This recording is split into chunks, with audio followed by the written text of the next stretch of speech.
I'm Larry R. Bradley. I say that because there's another Larry Bradley in Omaha. He runs for office and stuff, so I don't want to be confused with him and denigrate him. I live here in Omaha, Nebraska. I'm originally from southwest Missouri. This is my 7th state to live in. Wow. So you've got quite an experience. We're traveling the country and we are asking everyone one simple question. What do you think about Congress? Dysfunctional, in a word. And what I say to people is this.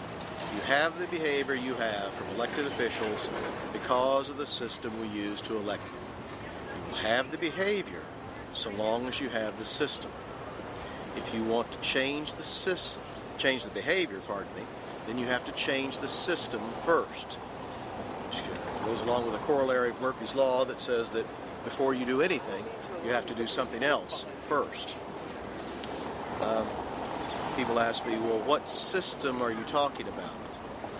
And what I mean by that is that the source of our difficulties is the ballot we use. The winner-take-all ballot we use enables a minority of people to enforce their will on us. And how is it that a minority is able to enforce their will? They're able to enforce their will on us because of something called the spoiler scenario.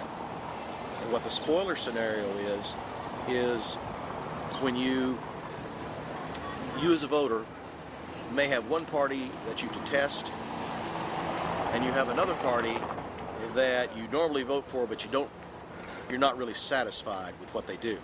And along comes another candidate that you would like to vote for, but you're hesitant to vote for that alternative candidate because you're afraid that by diverting your votes to the alternative candidate, you're going to take votes away from the candidates you would normally support, and therefore the representative of the party that you hate the most, like the least, is going to end up winning. There is an alternative ballot that's available to us that we could be using, that's already being used in a variety of places, both in the United States and internationally. Australia, for example, uses it to elect their parliament, their legislature, and they have a parliamentary form of government, so whoever wins that election also gets to be the prime minister, and etc. And it's called ranked choice voting. It's also known as instant runoff voting. Okay? And what that would do, that would take away the fear of the spoiler scenario. That would enable us no longer to have that shoved down our throats. You would have voting with a net. You would be free to choose the candidate, to vote for the candidate you prefer to vote for first and foremost, and see if enough other people agree with you. And if enough other people do not, then you have you're able to rank your choices on the ballot as opposed to just choosing one like you do with the winner-take-all ballot. And so if you're the alternative candidate that you vote for first does not have enough votes to continue, did not win, then your vote goes to your alternative, your second choice. And we see where it all ends up. Examples in your state where this would have made a difference in elections if it had run this way? Absolutely. I like to point up, and let me say before I mention this, that when I say this, it makes no difference to me what the outcome was. This is not sour grapes on my part that somebody won and that I did not think should win or something like that. But if you go back to either the U.S. Senate primary for the Republican Party in Missouri, where Todd Akin won there with 36% of the vote. That means that 64% of the voters from the Republican Party preferred somebody else other than Todd Akin.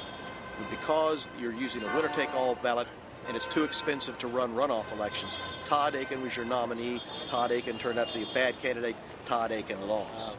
Creighton Abrams, who was the Army Chief of Staff, died in office in the mid-70s, used to have a saying, and he talked about bewaring as the very senior leadership of being on the bridge of a ship and zigzagging the ship and going left and then right and then left and then right, and you feel the wind in your hair and the sun on your face, and you're feeling very good about yourself. And meanwhile, all the people down below are getting seasick. And we got a lot of sick people right now in this country because we're zigging and zagging and zigging and zagging. We can't determine an overall left limit, right limit, so long as you stay between those two boundaries and go forward. You have enough room to maneuver. No. We want it all over here. No, we want it over here. Back and forth and back and forth. And that's why you have what you have. Ladies and gentlemen, I'll tell you, if you're listening to this, your root cause is the winner-take-all ballot. I urge you to get behind the movements that are out there in a couple of places, including with me, to try to change us from the winner-take-all ballot to the ranked choice or instant runoff. As we travel around, we get a lot of people who say, well, yeah, but what can just one person do? And do you have any advice for those people that we talk to? Well, you're right. Just as one person, there's very little that you can do. Okay, that's why you need to join with other people in order to be able to make a difference. And there's movements like yours, like Voice for the People, and like mine, where we're trying to find where is that leverage point, where's that place where you can strike that gets people's attention and moves things along. And as I say, for my part, what I say to you is what needs to be done is for your state legislatures to change the ballot from winner-take-all to ranked choice.